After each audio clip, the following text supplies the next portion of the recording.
இரவு 11 மணி. சாலையில் ஓர் வாடகை டாக்ஸி வேகமாக சென்று கொண்டிருந்தது. ஒரு நடுத்தர வயது பெண்மணி டாக்ஸி என கையசைத்து நிறுத்தினார். தம்பி, ஆஸ்பத்திரி போகணும். நான் சாப்பிட்டுட்டு படுக்க போகிற நேரம். என் மகளுக்கு பிரசவ நேரமப்பா. தயவு செய்து வரமாட்டேன்னு சொல்லிடாதப்பா என்றார் அப்பெண்மணி. நீங்கள் இவ்வளவு சொல்கிறதால வர்றேன். 500 ரூபாய் ஆகும் என்றான் அந்த டாக்ஸி ஓட்டும் இளைஞன்.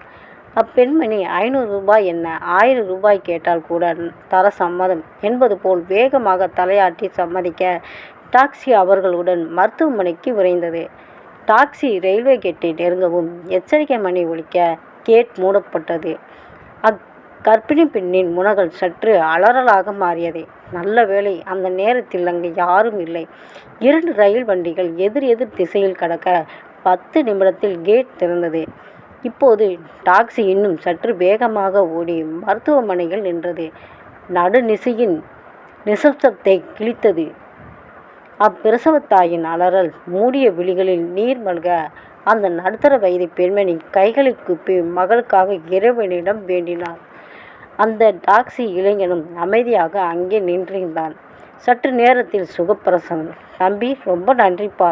இந்தா நீ கேட்ட பணம் என பணத்தை நீட்டினாள் அப்பெண்மணி. வேணாம்மா, எங்கள் அம்மா என்னை பெற எவ்வளவு வேதனைப்பட்டிருப்பாங்கன்னு இறைவன் எனக்கு புரிய வச்சிட்டார். பணத்தை நீங்களே வைங்க என்று சொன்னபடி நடக்க ஆரம்பித்தான்.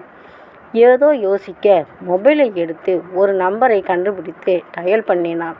ஹலோ, முதியோர் இல்லமா? ஆமாம். என்ன இந்த நேரத்தில் ஃபோன் பண்ணுறீங்க?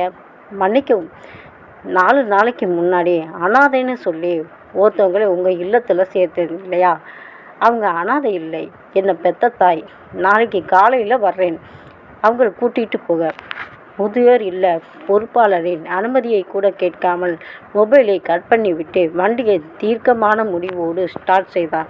ஆம், நிஜத்தை தரிசிக்கும் ஒவ்வொரு இதயமும் ஒரு மனிதனை பிரசவிக்கிறது.